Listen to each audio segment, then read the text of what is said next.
Selamat pagi kelas 7. Setelah pertemuan kemarin, kita sudah membahas tentang kerajinan serat. Lalu kalian juga sudah mengerjakan LK1, tabelnya yang ini. Setelah sudah dikerjakan, sekarang kita akan lanjutkan materinya ke yang berikut, yaitu materi tentang jenis dan karakteristik bahan serat alam. Nah, oke, mari kita lihat. Silahkan. Oh ya, sebelumnya silahkan siapkan buku paketnya ya.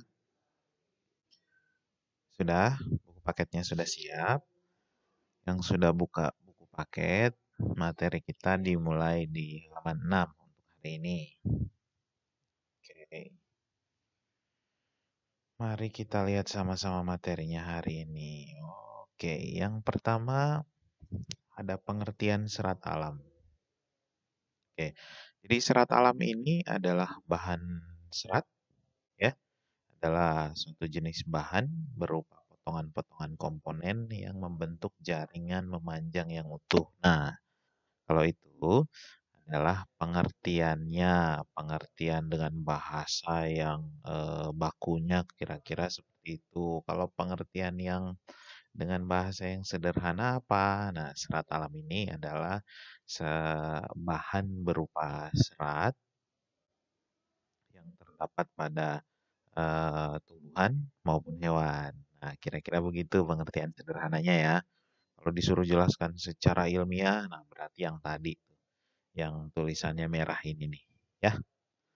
Oke, jadi bahan serat alam ini sebenarnya sudah lama digunakan oleh manusia.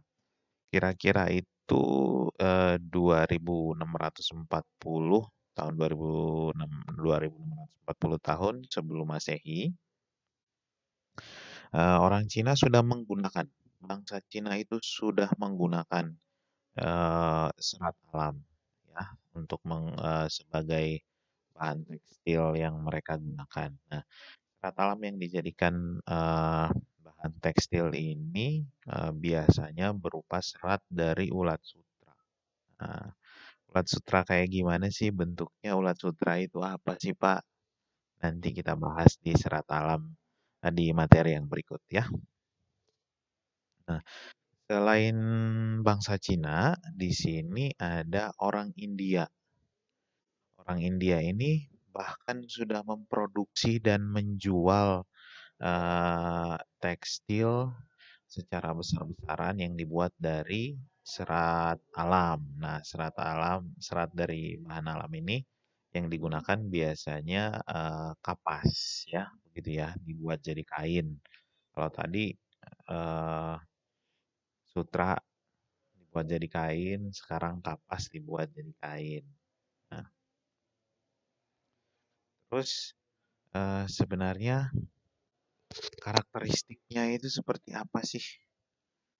Nah, jadi untuk serat alam ini dibagi menjadi 3 bagian, yaitu ada serat alam yang berasal dari tumbuhan, serat alam yang berasal dari hewan, dan serat alam yang berasal dari mineral. Tapi untuk saat ini di kelas 7 kita hanya akan membahas 2 saja, yaitu serat alam dari hewan dan tumbuhan ya. Oke, kita lihat. Nah, jadi serat alam yang berasal dari tumbuhan ini ya, yaitu serat alam yang diambil, yang diolah menjadi apa namanya, menjadi bahan tekstil yang diambil dari bagian dari tumbuhan ya, entah itu dari batang, daun dan lain-lain. Nah, untuk serat alam yang diambil dari tumbuhan ini sendiri, dia ada apa ya? Ada syaratnya gitu. Jadi syaratnya itu untuk dijadikan sebagai bahan tekstil, serat tadi harus kuat. Terus bentuknya tidak berubah kalau ditarik-tarik, dia nggak menyusut, dia nggak melar gitu. Terus tidak mudah putus. Nah, itu adalah syarat-syarat yang digunakan untuk kita bisa lihat apakah serat ini cocok nggak untuk dipakai jadi bahan tekstil. Nah, untuk serat tumbuhan sendiri di sini ada 4 sumber. Ada 4 sumber ya. Ada serat dari biji, serat dari batang, serat dari daun, sama serat dari buah. Mari kita lihat satu-satu. Oh iya, ini sebelumnya ada latihan. Latihan ini silahkan dikerjakan. Ini saya tugaskan saja. Kalau misalnya sudah dikerjakan nanti diinformasikan dikumpulkannya seperti apa berupa apa. Saya lanjutkan dulu materi ya. Oke. Sekarang kita lihat serat dari tumbuhan. Nah, serat dari tumbuhan ini bisa kita lihat yang pertama serat dari biji. Nah, serat dari biji itu, oh jangan langsung berpikir biji nangka, nah, biji mangga, dan biji buah-buahan yang lain ya. Nah, itu tidak ada seratnya. Di sini contoh tanaman yang memiliki biji yang ada seratnya itu adalah kapas, kapuk. Nah, dua tanaman ini yang biasanya paling populer digunakan untuk bahan tekstil. Jadi serat dari bijinya itu eh, untuk bahan tekstil itu biasanya paling baik hasilnya, ya. Jadi serat dari biji kira-kira contohnya seperti itu. Kalau kapas itu dari biji bukan dari buah. Ya, jelas ya. Kalau kapuk mungkin agak sedikit tidak umum di zaman sekarang, tapi untuk di zaman dulu itu eh, kasur, bantal, guling itu semuanya masih menggunakan kapuk. Ya, kalau misalnya bingung boleh tanya ke orang tua. Itu kalian bisa nanti dijelaskan kira-kira seperti apa penggunaannya, seperti apa bentuknya. Oke ya, saya lanjutkan. Yang berikutnya ada serat yang dihasilkan dari batang tumbuhan. Nah, serat yang dihasilkan dari batang tumbuhan ini biasanya jenis tumbuhan tertentu itu paling umum, paling banyak diambil dari kulitnya, tapi tidak tidak semata-mata cuman dari kulit saja, ya. Dari batang pohon anggrek itu diambil semuanya. Kalau misalnya melinjo, mahkota dewa, nah itu biasanya diambil bagian kulitnya. Kulit batang pohon tadi diproses untuk menjadi serat. Nanti serat ini akan digunakan untuk bahan dasar berbagai macam benda-benda yang akan digunakan oleh manusia, gitu ya. Nah, ini di sini kalian bisa lihat contoh-contohnya. Ini ada contoh gambarnya, contoh gambar tanamannya. Kalian bisa lihat nanti, bisa searching lagi di Google kalau misalnya butuh contoh yang lebih lagi ya.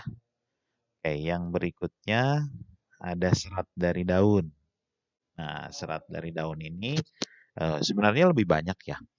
Cuma di sini ternyata yang memenuhi syarat untuk digunakan sebagai bahan serat yang baik untuk tekstil dan beberapa perangkat lainnya di sini hanya beberapa ya. Nah, jadi dari daun diambil seratnya di sini yang paling baik biasanya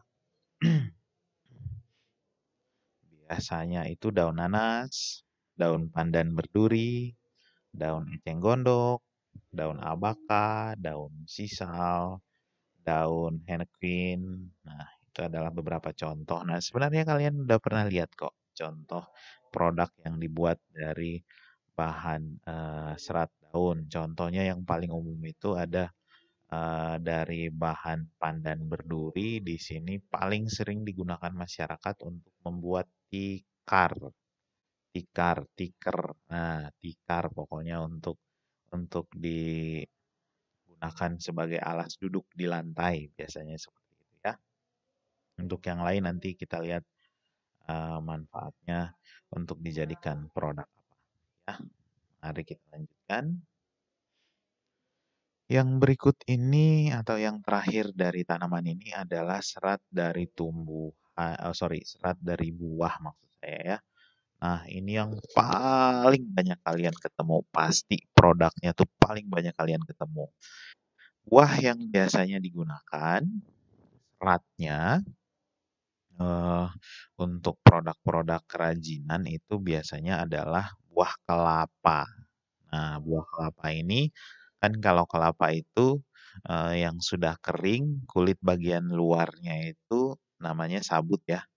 Nah, si sabut ini diambil, lalu diproses, diambil seratnya itu, lalu diproses untuk paling umum. Biasanya orang gunakan untuk keset, ya, di sekolah, di gedung perkantoran, di rumah. Biasanya banyak yang menggunakan keset dari eh, sabut kelapa.